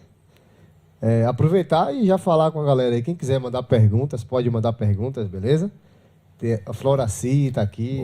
Tem uma galera assistindo aqui, ó. Zé Livaldo. Meu Deus. Osana, Dirará. Olha. Não, tem muita gente ligada. De manhã tá aqui. Um abração aí pra esse povão todo aí. Tem todo aqui. Beijo, manhã. Cheiro no coração. Alice, tá todo Ô, meu amor, beijo aí. Ela já mandou altas declarações ali no chat, viu? Velho Pablo, tá todo mundo aqui. Vamos começando. Pastor, e aí, como o senhor começou a primeira igreja e tomou, assim, a frente de uma obra, me fale do maior desafio que o senhor lembra que passou logo no início. Logo no início. Logo no início. Era o fato de congregar na sala de uma casa, não ter um templo, e a gente ficou naquela luta. Botamos aí os poucos irmãos que tinham em oração para Deus nos dar um terreno e, consequentemente, recursos para a gente ter o nosso templo próprio. E ao longo de 3 anos, mais ou menos, Deus nos deu um templo. Foi um desafio muito grande. Nessa época, eu não era só o pastor, o pregador, eu era também o servente de pedreiro. O cara que metia a mão na massa para construir. Minha esposa ajudava a trazer a água. Naquele tempo não tinha água encanada. A gente nem sabia o que era negócio de embasa naquele tempo. Gente. Rapaz. Tinha que buscar água longe, no açude que tinha do outro lado da cidade. As mulheres iam com as panelas, com os baldes para trazer água para os pedreiros fazer o trabalho, né? O servente. Eu era o servente. E eu me lembro que teve uma época que eu trouxe meu irmão, que morava em São Paulo. Ele veio de férias e eu usei os serviços dele como pedreiro para me ajudar a rebocar a igrejinha. Poxa, ele veio de férias e ficou trabalhando, coitado. Coitado nada, era um amante da obra também. Ele amava fazer aquilo, se tornou pastor depois. Foi Hoje tio Gabriel? Foi tio Gabriel? Gabriel. Hoje já dorme com o Senhor, né? Tio Gabriel. Mas foi um guerreiro que me ajudou muito também. E Martinha sempre colada ali, né? Os meninos pequenos, às vezes ela deixava com alguém e vinha para cá ajudar. Foi um desafio grande. E outra coisa também que eu quero saber é como é que aconteceu de todos eles virarem músicos? Se ele é músico. Essa influência... não, mas eu não tô sabendo que ele é músico. É ex da banda de Domingos aí, de Irará. Eu quero saber dessa história. Só tem músico como bom, pastor? sabe. Porque o Timas é baterista, bom baterista. Bom não. Bom é Deus. Ai, my God. Alisson canta, já vi que toca guitarra, toca violão. Juninho canta muito, toca baixo também. O Tiniel dispensa comentário. Canta que é uma monstruosidade, toca teclado demais da conta.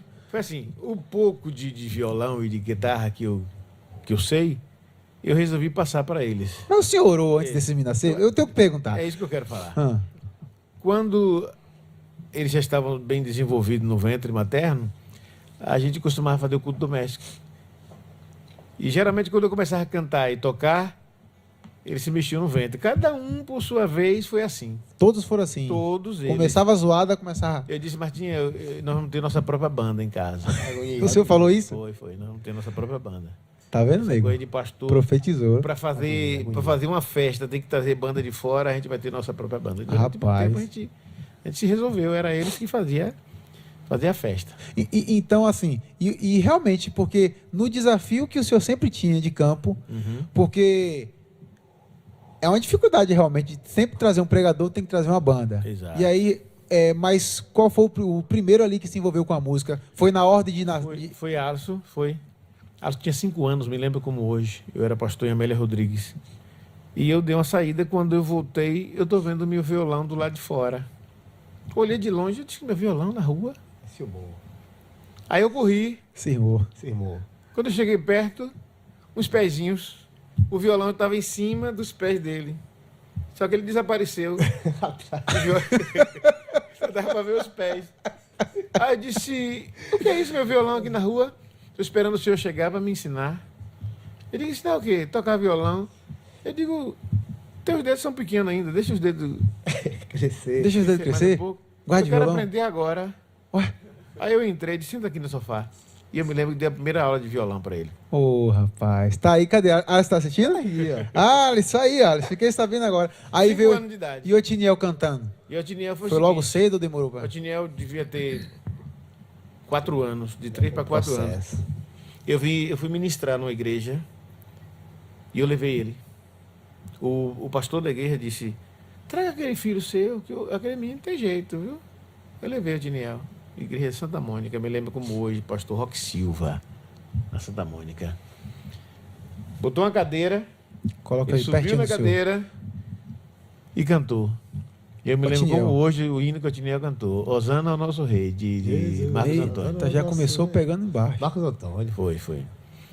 Quando chega em Amélia Rodrigues, eu fiz uma cruzada evangelística. E o Otiniel disse, pai, eu quero cantar na cruzada. Eu digo, amém. Dei o microfone e o Otiniel fez bonito para Jesus. Pequenininho, mesmo? Na ousadia. impressionou. E hoje o Otiniel, tem hora que ele é bem tímido, né?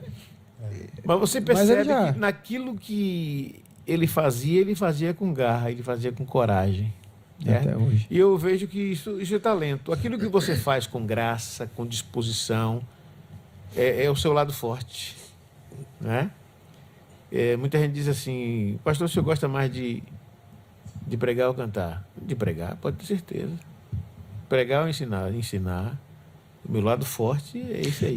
Uma vez eu ouvi, alguém disse assim, quando o seu ministério, aquilo que você flui, é aquilo que você não precisa abrir a boca para dizer que faz. As pessoas vão perceber. As pessoas percebem, exatamente. A lógica é essa aí.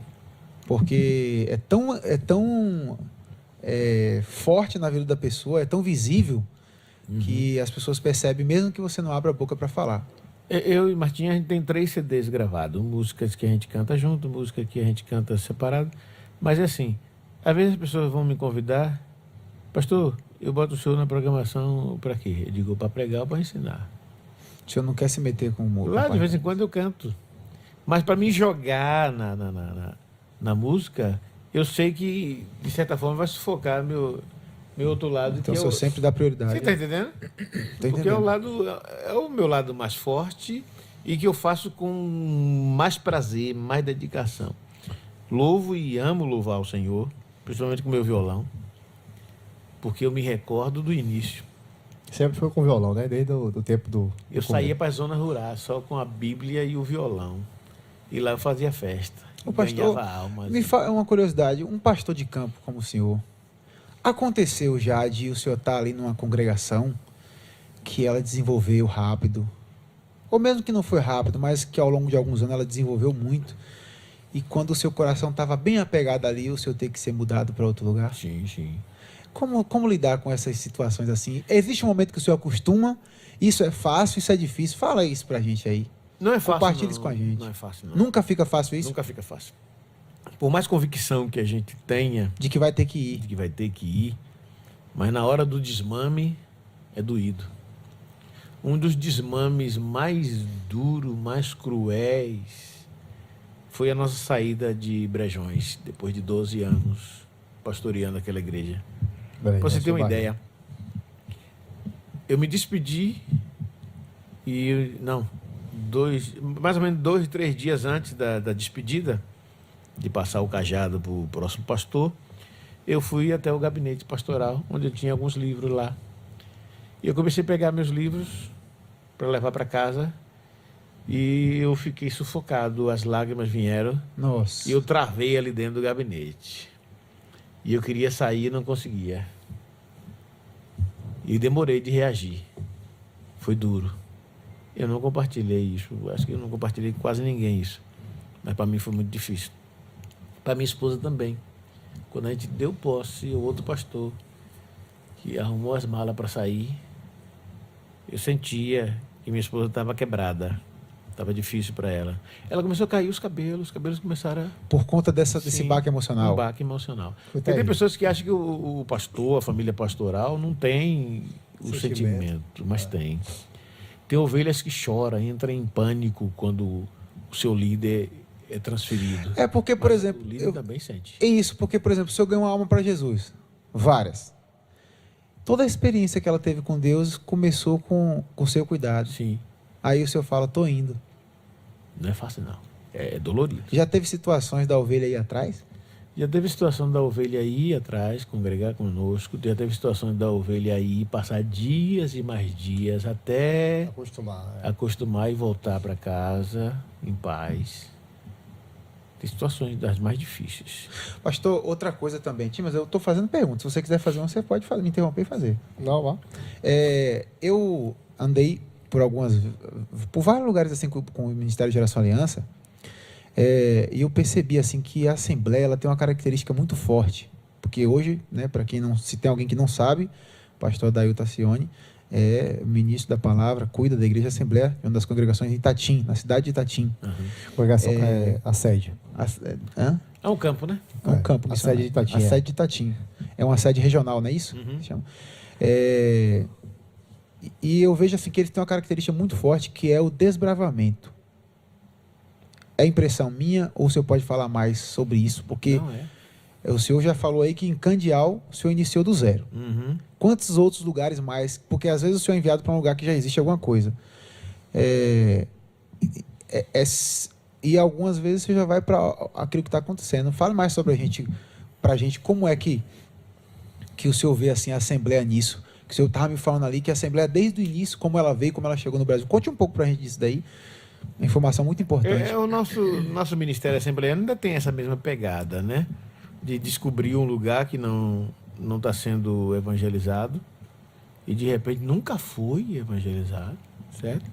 E a gente chegar lá e iniciar um trabalho do zero.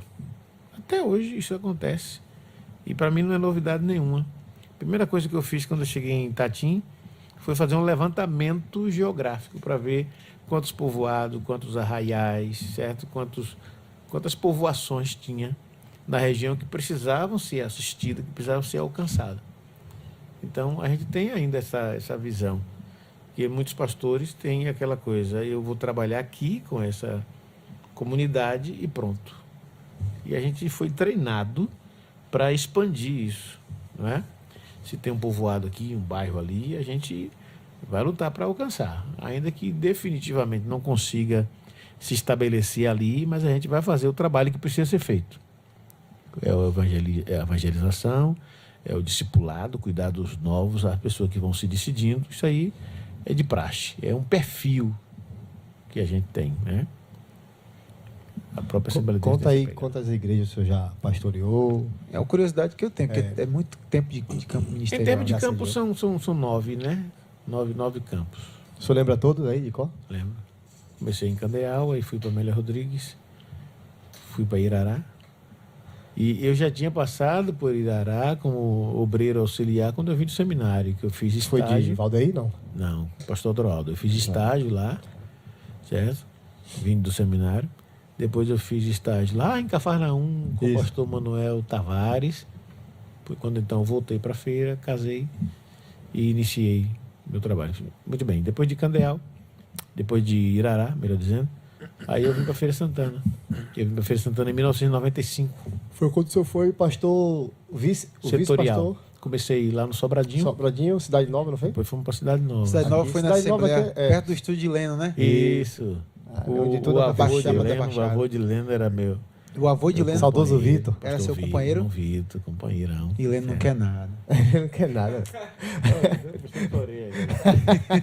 Pastor, eu vou fazer mais perguntas. Aí da Cidade Nova a gente foi para Sim. Brejões. Mas Brejões, o senhor passou um tempo bom, né? 12 anos e 2 meses. Foi o maior tempo de um O maior campo. tempo, foi o maior tempo. Depois fomos para Castro Alves. Castro Alves nós demoramos só 1 ano e 7 meses, mas foi o suficiente para fazer o que Deus Para tinha implantar o que para precisava. fazer lá. Inclusive, para a glória de Deus, 2 pessoas ligadas à magia negra se converteram nesse tempo. Foi um Glória a trabalho Deus. de impacto muito grande. Aí nós fomos para Água Fria, onde passei só 3 meses. Foi só uma passagem meteórica. Eu lembro, pai, que, só voltando um pouquinho aqui, eu lembro porque essa parte eu lembro, né? Quando a gente chegou logo em Brejões. Entendeu, Leno? Eu lembro porque essa parte eu lembro. Essa parte eu lembro, Entendi. né? Porque minha mente já estava matutando aqui, né? Eu lembro da despedida da gente. Eu acho que na casa de Pastor Carlos Tolentino, não foi? Teve um jantar. Sim. E aí, quando a gente foi... Ninguém tava entendendo nada ainda, né? Eu mesmo pensava, eu falava, a gente ia pra Brejões. Eu pensava, rapaz, Brejões é um lugar cheio de prédio, massa, praia. Eu pensava assim. Mas chegou lá, meu amigo, era uma realidade totalmente diferente. Era argila vermelha. Até Mas porque eu digo, no dia que eu fui conhecer, eu não pude levar vocês. Estava todo mundo na escola. foi estudando. justamente. Foi somente eu e sua mãe, né? Isso. Aí eu lembro que... eu lembro dessa época muito difícil, que foi sair de feira, porque a gente já era todo estruturado aqui, né? A gente já era da Cidade Nova. Você já tinha saído de vice já, da sede já? Já. Eu Aí tava tá na só- Cidade Nova, né? Eu lembro que foi um processo muito difícil. Mas onde eu quero chegar é o seguinte, eu lembro que foi um baque também na parte espiritual. Que quando a gente chegou em Brejões, e hoje a gente entende que foi algo que realmente Deus quis a gente lá, em Brejões, para algum propósito comum, porque eu e meus irmãos sabem que a gente talvez não seria quem nós somos hoje se a gente não tivesse passado por lá, por Brejões. E o ministério de meu pai também não teria ganhado tanta experiência em algumas coisas se não tivesse também passado por lá. Eu lembro que nesse processo espiritual era muito grande, logo nos primeiros anos, apesar do pouco discernimento na época, por conta da idade e tal, eu lembro que era costume muito ter processo de libertação Sim. na cidade lá. Eu lembro que 13 anos depois era uma cidade muito mais leve, obviamente. Mas logo no começo, eu lembro, principalmente, tanto nos cultos como fora do culto, o pai praticamente não parava, né?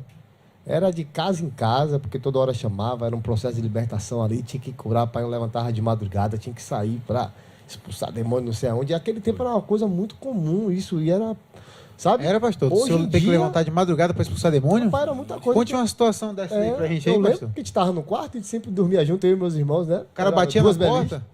Era coisa Sim. terrível. O pastor era como médico da cidade. O hospital não funcionava à 24 noite. horas. Parece que à noite os médicos sumiam. Cidade pequena já tem essa dificuldade, né?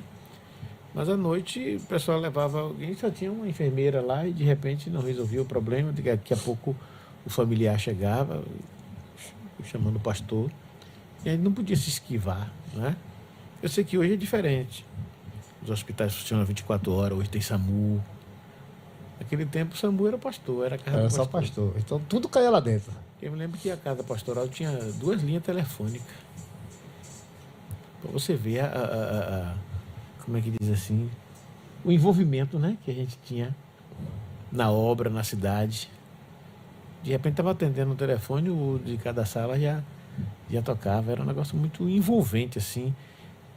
E quando eu cheguei em Brejões, eu tinha, se não me falha a memória, 38 anos. Eu tinha culto todos os dias. Todos os dias tinha atividade. Era todos os dias, verdade. E todos os dias tinha público. Não, Era quando eu todos os congregava lá em Itati, na igreja Manaim, Sim. expanatório, na época do expanatório ainda, que eu já dorme no Senhor, era com todo dia também. Era todo dia. Não tinha reclamação, não, era gostoso. Uhum. Dia de sábado Muitas maravilhas, né? Se você for fazer isso hoje, em boa parte das igrejas, o líder fica sozinho. Fica sozinho, né, pastor? Fica sozinho. Aquele tempo era fantástico. Não tinha rede social, não tinha WhatsApp. E eu me lembro que um dia chegou um amigo meu do Rio de Janeiro, cantor evangélico, CD gravado e tudo. E eu estava aqui em Feira de Santana. Ele me ligou e disse: rapaz, eu estou na sua cidade, queria cantar hoje à noite, mas fiquei sabendo que não tem culto. Eu disse: você vai dormir na cidade? Ele disse: se você me der hospedagem, eu vou dormir na cidade. Ele disse: a gente faz o culto. Ele disse: mas se não tem culto hoje? Ele disse: se preocupe não. Era de 2 para 3 horas da tarde. Eu digo: eu vou marcar o culto agora, daqui mesmo marco o culto. Liguei para 2 jovens. Eu disse: olha, tem culto na cidade, tem um cantor na cidade à noite, e a gente vai ter culto extraoficial. Dá um jeitinho de sair avisando os irmãos. É mesmo. De noite a guerra estava lotada. E você foi em que cidade, pastor? Brejões. É igual acidente na pista, meu. De carro do leite. Hã? De noite a guerra estava lotada. Marcou um culto extraordinário em Mas cima teve da... um culto de 3 para 4 da tarde, e a gente conseguiu regimentar o povo sem rede social. Na sua visão de experiência no campo missionário, qual é a diferença mais gritante que o senhor apontaria hoje entre a juventude da igreja? De hoje, do século XXI, para aquela época que o senhor estava pastoreando lá? Eu acho que a grande diferença tem sido o envolvimento dos jovens com a falta de prioridades. Hoje, as pessoas se lançam em redes sociais 2, 3 horas ininterruptamente. Naquele tempo, como a gente não tinha isso, era fácil você pegar o jovem. Você tem uma ideia, o nosso grupo de jovens, a gente costumava disputar quem passava mais tempo orando à noite, depois do culto. Aí no dia seguinte, um dizia: rapaz, eu consegui orar 2 horas e o sono me pegou. Aí o outro disse: graças a Deus eu consegui orar 4 horas. Eita, E Jesus. teve uma vez que o camarada disse: rapaz, eu fui para 6 horas da manhã de joelho. Deu umas cochiladas, mas eu consegui. Isso era uma disputa entre os jovens da Era igreja? disputa. A disputa saudável, né? Disputa saudável. Meu Deus! Eita, Então, Jesus! a gente tinha essa coisa assim, uma paixão. E uma coisa, quando eu vim do seminário, porque no seminário a gente não aprendeu só teologia. A gente estudava de manhã na sala de aula, de tarde a gente era convidada para entrar na biblioteca. Está na biblioteca aí, 4.000 volumes, é de vocês. E às vezes eu entrava na biblioteca para ler, para pesquisar, só livro evangélico. Eu ficava sozinho. Cansei de ficar sozinho, mais 2 ou 3. Na biblioteca do seminário. Sim. Do seminário. Sim. Às vezes ficava eu mais 2 ou 3, num montante de 200 alunos. A maioria estava do outro lado jogando bola. Às vezes, quando a gente saía dali, a gente ia para dentro das bananeiras. No fundo do seminário tinha um bananal imenso. A gente se perdia no meio do bananal. Os que queriam orar, iam orar debaixo dos pés de bananeira. Entendeu? Porque a gente tinha um foco. E quando eu voltei do seminário, eu dizia assim: Jesus, me mande para o lugar mais carente do planeta, porque eu quero ganhar almas. Mas eu me lembro que eu tinha um colega que ele dizia assim: rapaz, eu quero ir para os Estados Unidos. Fazer o quê? Eu quero ir para os Estados Unidos. Ele dizia: não, eu quero ir para o melhor lugar para mim é o lugar onde carente. Deus me mandar, o lugar mais carente. E realmente, quando a gente foi, quando eu e Martinha fomos para Candeal, era um dos lugares mais carentes. Parecia uma África. Eu sei que tem muitos lugares na África hoje que está bom demais, pelo que eu ouço muitos colegas missionários falarem. Sim. Nós fomos para lá. Andei pesquisando. Nós Tem passamos lugar lá 3 anos e chique 7 demais. meses lá. Nós não tínhamos ajuda financeira de ninguém. Na onde? Candeal. Sim. Nós não tínhamos ajuda financeira de ninguém. Era na A própria, raça mesmo. a própria igreja que nos enviou não nos deu suporte nenhum. Nós desafiamos a nós mesmos. Porque eu fui avisado que a igreja lá não tinha estrutura. Mas e a igreja mãe? Também dizia não ter estrutura. E não foi por isso que eu abandonei. Na noite que eu orei para ir e dar resposta ao pastor, eu tive um sonho pegando peixe em águas límpidas de mão. Eu não precisava nem de tarrafa, nem de nada. Eu pegava os peixes de mão. e ouvir a voz do Senhor dizer, vá que eu vou na sua frente. Aleluia. E nós fomos, deixamos uma igreja construída, deixamos um outro templo construído, deixamos Lá em Candial. Candeal, Bela Vista e a cidade de Ixu também, aquele trabalho lá, nós avançamos E ali. deve ser incrível olhar para trás e saber que hoje tem uma comunidade servindo a Cristo lá Sim, que sim. começou disso. É Eu muito, voltei deve ser. 28 anos depois que a igreja, um pastor que estava lá soube que eu fui pioneiro naquela região, chamou eu e Martinha para a gente ir lá. Quando nós chegamos, achamos gente daquele tempo que nós É tínhamos mesmo, evangelizado. pastor. O templo já não era mais o mesmo, era um templo bonito, Cresceu a obra. a obra cresceu. Glória a Deus. É. E nós contamos a história e muitos irmãos choraram porque os novos não sabiam da nossa trajetória. Eu saía de Candeal para Ixu, são 11 quilômetros. Só que de Ixu para onde a gente tinha instalado o trabalho, uma fazenda, dava mais 4 quilômetros. E a gente fazia o trabalho nessa fazenda, Era tudo de pé. tudo a pé. Depois trouxemos o trabalho para a cidade quando eu comprei um espaço. E na época a igreja de Feira de Santana, que era a igreja mãe da região, toda essa região aí era Feira de Santana que cobria. A feira nos enviou a oferta e pagamos. Só que depois um pastor lá trocou e passou a ter um templo melhor e bem maior. Mas toda essa história aí de você viajar para esses lugares e a trovoada pegar na estrada. Pé d'água cair. Pé d'água, E cara. pregava todo molhado ou levava roupa? Não, geralmente isso era na volta. Candial. Deus dava Ixu- graça de ser na volta. Ixu, eu me lembro que eu terminei o culto 8h30. Eu estava sozinho, terminei o culto 8h30 da noite para voltar para Candeal andando, porque Martinha estava grávida e já tinha grávida de Etiniel. E Alisson estava pequeno. Eu precisava estar em casa para estar com minha família. Eu voltei. 8h30 da noite, depois do culto, Ixu. E a trovoada me pegou, mais ou menos uns 5 quilômetros debaixo de trovoada. Aquele pé d'água assim que dava medo. Dava medo? Dava. O negócio Estremeci. chega e escurecia. E não tem negócio de poste, não. Era escuro. Não tinha poste, era só mato de um lado, mato do Era outro. mais do mato, filho. Eu não vi, não, mas eu sei nós que foi. chegamos, eu cheguei.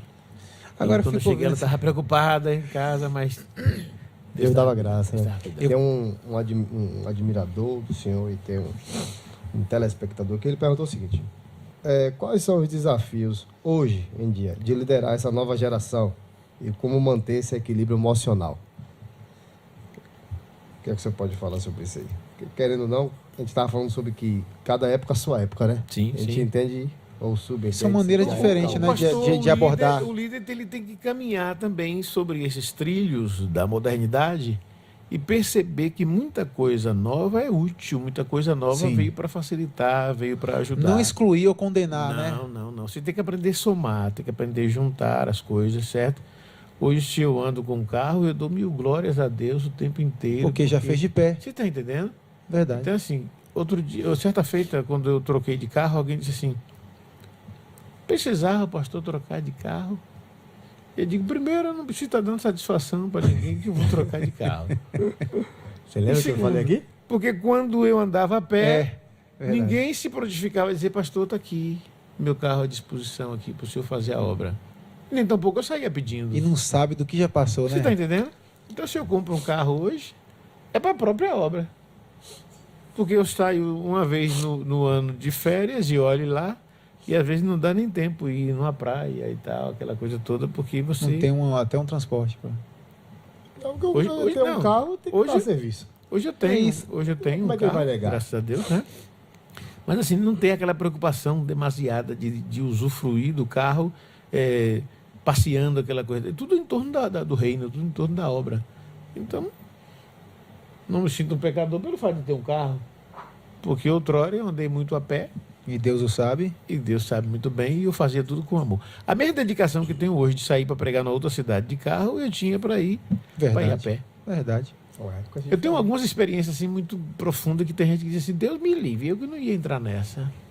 Mas foram as minhas experiências e que para mim somam muito. De eu receber um convite para pregar numa cidade e eu dizia assim: meu Deus, eu faço como? Porque dinheiro eu não tenho da passagem e também não tinha carro. E o pastor não disse para mim: chega aqui, eu cubro suas despesas. Eu orei a Deus, peguei minha mala, meu violão e cheguei na estação rodoviária. Eu me lembro isso, 1984, se não me engano. Cheguei na estação rodoviária de Feira de Santana. Desci e fiquei ali na plataforma de embarque. E eu digo, Jesus, estou aqui. E eu preciso estar lá de noite para pregar. Daqui a pouco alguém bateu no meu ombro e disse, está indo para onde, rapaz? Quando eu olhei, era um colega dos tempos de jornal. Ele trabalhava numa empresa de ônibus e eu trabalhava na empresa de jornal e a gente tinha muito contato, porque eu estava sempre enviando material para Salvador. E quando a empresa lá tinha material, enviava e ele me sinalizava. Eu disse, estou indo para tal lugar, que eu vou ministrar lá à noite. E ele disse, o carro está chegando ali agora.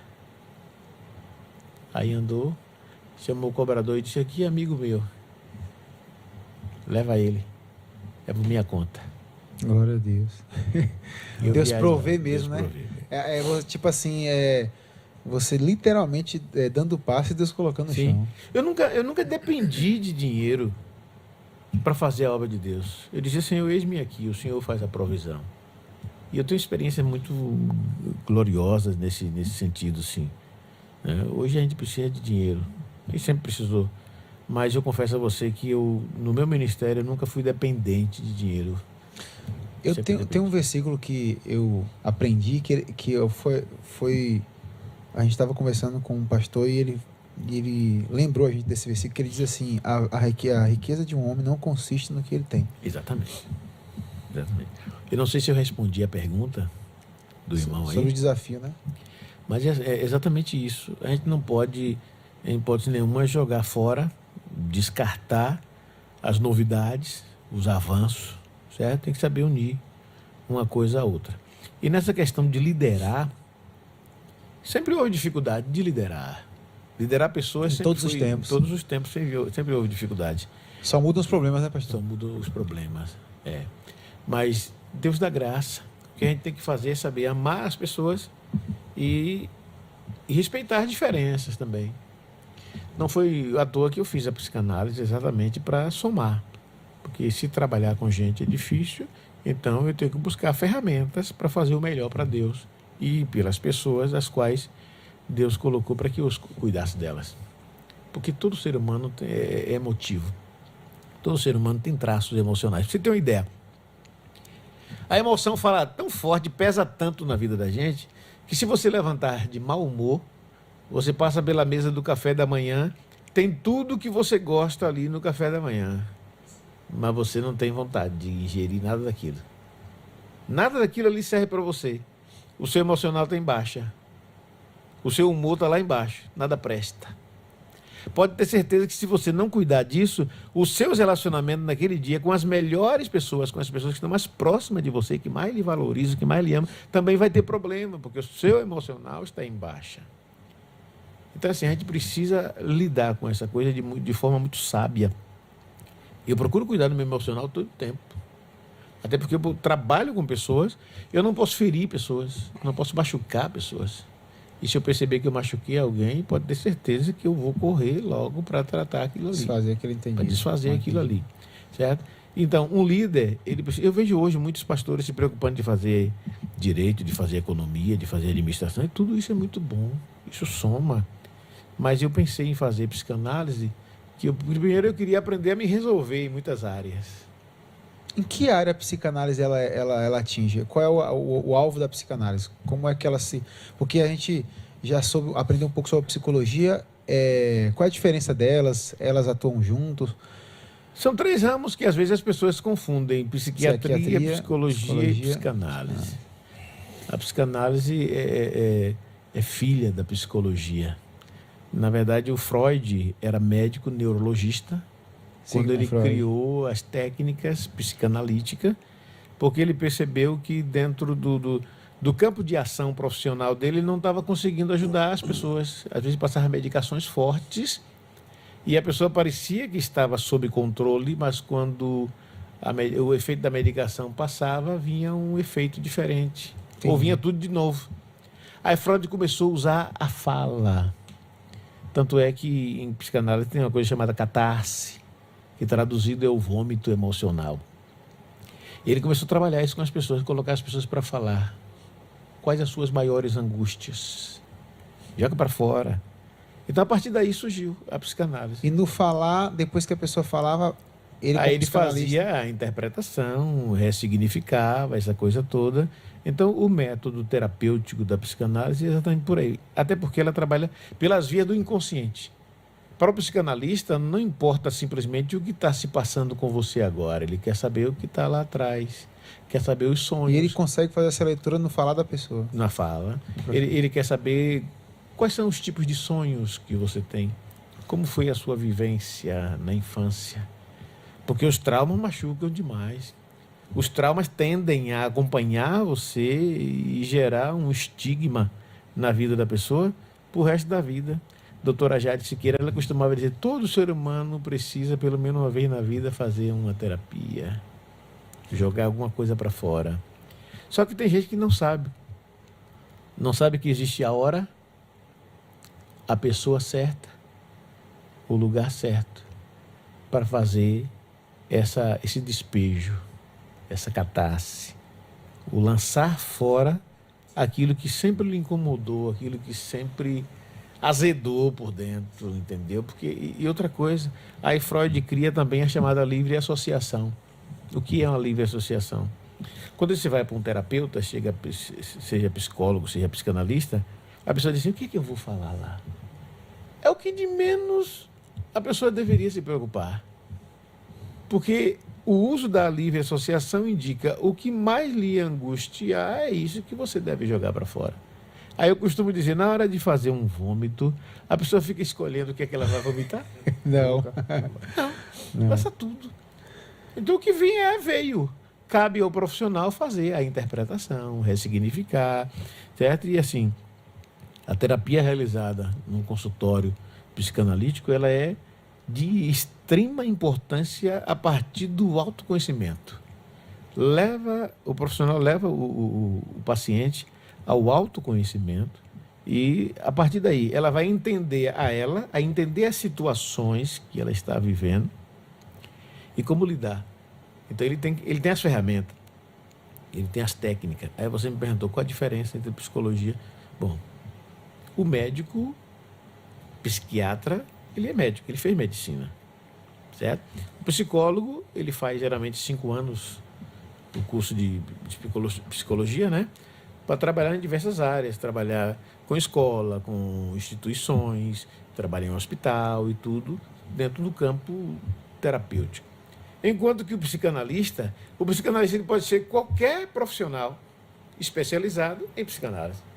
O psicanalista pode ser um médico, que é psicanalista, ele pode ser um pastor, que é psicanalista, ele pode ser um padre que fez especialização em psicanálise, para trabalhar com pessoas, para lidar com pessoas, certo? Então, o psicólogo ele pode ser um psicanalista. Exato, um psicanalista. E, geralmente, na psicologia também existem 7 escolas de psicanálise. A psicanálise tem diversas linhas. Tem faculdade que trabalha com uma linha, tem faculdade que trabalha em outra. E tem os cursos livres também de psicanálise. Hoje existem muitos cursos livres de psicanálise. A maioria deles segue uma linha freudiana, a linha de Sigmund Freud. Mas tem outros já que trabalham a linha de Carl Jung, certo? Tem outros que trabalham a linha de Lacan, de Melanie Klein e assim por diante. Todas elas são úteis. O bom é quando a gente consegue juntar todos esses conhecimentos, essa gama de conhecimento, que vai ter sempre um momento que você vai precisar desse conhecimento aqui, desse outro aqui. Faz uma somatória, né? Eu não sou expert em todas as escolas de psicanálise, até porque eu procuro observar a necessidade do meu paciente e do momento que ele está vivendo para eu poder ajudar. E aí você me pergunta, e aonde se aplica aí a psicanálise no pastorado?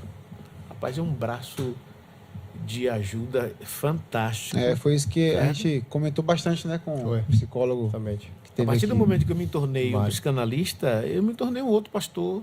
Melhor. Com certeza. A gente começa a perceber uma pessoa. Um dia eu terminou o culto, isso já tem muito tempo, e aí uma irmã veio me saudar. Quando ela veio me saudar, eu olhei nos olhos dela e visualizei na pele dela. Tinha algo estranho ali. Aí eu disse, a irmã está bem? Ela disse, não estou não. De vez em quando eu tenho passado mal esses dias, meu sistema nervoso está abalado. Na fisionomia dela e na pele dela eu captei alguma coisa. Eu disse, se precisar de ajuda, eu posso te ajudar. E graças a Deus consegui ajudar essa pessoa. A gente percebe quando as pessoas não estão bem. Isso pode não ser o tempo inteiro, certo? Porque às vezes você está focado em tantas outras coisas, né? Mas quando você usa os conhecimentos da psicanálise, a ferramenta que a psicanálise oferece, mais fácil, né? fica muito mais fácil você ajudar as pessoas, lidar com os problemas das pessoas e até com os seus próprios problemas. Certo? Hoje se fala muito de gente estressada, de gente depressiva e tudo mais. O profissional, ele entra aí exatamente para balancear, para ajudar as pessoas. Então, um pastor que tem um conhecimento a mais é somatório. Já trele essa pergunta aí, eu acho que você está falando já disso aí. Pastor Ferreira aqui, da Aliança, já mandou uma pergunta aqui rapidinho, já que ele está falando disso, como conciliar a fé, a ciência e a psicologia, a psicanálise, tanto faz. Isso aí, no caso. Já emenda aí. Pronto. Já. Pastor, Atrela aí já, para finalizar essa a pergunta dele, né? Justamente, aí já... E me fale feedback. quem ganhou a sua alma para Jesus. E aí a gente encerra. Mas a pergunta do... Vamos lá, do Pastor Ferreira. Um abraço aí, pastor Ferreira aí, Não, maravilha. Pastor Ferreira e nossa irmã Mari Ferreira também. Ali. Veja bem, é possível sim conciliar a ciência com a fé. Por quê? Enquanto que a ciência leva o homem ao conhecimento experimental, a partir da vivência ou das leis, né, que regem este mundo em que nós habitamos, a fé, por sua vez, transporta a gente para a transcendência, para o sobrenatural. E o ser humano, ele é tricotômico. Diz algumas religiões que o ser humano é dicotômico, mas eu creio na tricotomia. Espírito, alma e corpo. É possível a gente conciliar. E aí eu citei aqui, quando você não está bem emocionalmente, a sua alma termina afetando o seu físico, que por sua vez também pode gerar uma baixa no seu nível espiritual. A sua busca por Deus, a sua dedicação Com certeza, por Deus, é verdade. pode gerar um desânimo, pode gerar fraqueza. Então, assim, a gente precisa perceber quando, isso é ciência, quando é que o nosso emocional não está bem, quando é que o nosso psicológico está desmontado, né? Porque, de alguma forma, a gente vai precisar ajustar as coisas. Então, o conhecimento científico somado à fé, a fé só não basta. Até porque o senhor não perceberia que aquela mulher estava doente se o senhor não tivesse uma sabedoria além só da Bíblia. Exatamente. E não foi um discernimento espiritual. Foi físico. Foi uma percepção física e dentro da profissional. Adquirida com conhecimento profissional que eu profissional. exerço. Certo? Chega uma senhora para ser atendida por mim, veio de outra cidade, veio carregada pelas mãos do marido e do filho. Se eu fosse, ou se eu tivesse apenas naquele conhecimento inicial do meu ministério, eu ia logo orar pela mulher para expulsar o demônio. Mas primeiro falou sobre isso, né? O limite de cada coisa. Eu fiz toda uma terapia com ela e tal. Daqui a pouco a mulher que veio sendo segurada pelos braços, completamente travada, a mulher se ajeitou assim na poltrona, certo? E disse, eu estou com fome. Aí o filho riu, porque fazia 5 dias que ela não se alimentava. Rapaz. Eu digo, a senhora está com fome? Ela disse, já há 5 dias que eu não consigo comer e eu estou com fome. Tem um lugar aqui perto para comer? Tem, sim. Mas eu posso orar pela chega mais perto. Eu disse para ela, o meu trabalho psicanalítico com a senhora aqui terminou. Antes que a senhora vá embora, agora como pastor, eu posso fazer uma oração pela senhora? Ela disse, pode sim. Eu orei pela mulher e manifestou a entidade. Aí eu fiz meu trabalho pastoral. Sim. E repreendi. E a mulher se ajeitou toda e saiu andando do consultório. E o filho até hoje tem a maior gratidão. Então, assim, é possível unir a ciência com a fé, sem nenhum problema. Respondeu bem, né? Acho que isso Respondeu envolve bem maturidade. demais, com um exemplo. A gente tem que ter a maturidade. E aí você me perguntou, quem me levou a Cristo? Tem 2 pessoas que foram instrumentos de Deus. Tem mais. Tem minha mãe, que eu peguei ela orando de madrugada e dizendo assim: Jesus salva meu filho Odailton, faz dele um instrumento de bênção. Eita glória. Eu devia ter uns 15 a 16 anos. Aos 17, eu tive um encontro com Jesus. Mas uma irmã, ela entrou em nossa casa quando parece que só tinha meu irmão mais velho de crente. Ela entrou e disse: meu jovem, vamos para a igreja hoje. Eu olhei assim e digo: rapaz, eu tenho 5 irmãos e 2 irmãs. Essa mulher entra aqui para falar para mim, para me convidar. Por que não convidar meus irmãos? E eu fiquei meio bravo, sabe? E eu não entendia que era o projeto de Deus na minha vida. Deus estava de olho em mim. Até que um dia teve um culto em frente à nossa casa. E na hora da pregação eu estava escondido. E minha mãe olhou assim e disse: está faltando um filho aqui. Vai buscar. Aí minha irmã foi. E me encontrou escondido lá no fundo, num cômodo lá no fundo. A uns 10 metros da casa. E aí eu vim para obedecer minha mãe. Quando eu fui chegando no portão, o culto ao ar livre, na frente da casa, o pregador virou para mim e disse: você aceita Jesus ou rejeita, meu jovem? Eita, e o negócio era desse jeito. Eu disse: não tem como rejeitar Jesus. Eu sou doido. Eu não queria isso agora, mas não vou rejeitar não. Ele disse: eu quero, eu aceito Jesus. Na hora que eu fiz assim, uma voz falou no meu ouvido e disse: você aceita aqui e amanhã você cai fora desse negócio. Naquela hora eu disse: o que eu fiz está feito. E estou aqui até hoje. Eita, e Servida quantas Jesus. almas agradecem por você ter aceitado esse chamado. O Com chamado, certeza. um sim que uma pessoa dá para Jesus significa tantas outras almas, né, pastor? O nome desse irmão era Geraldo Barbosa. Dizem que hoje é pastor lá pelas bandas de Rondônia, mas eu não consigo fazer contato com ele. Amém. E aí, vamos fazer esse contato aí, procura aí, viu?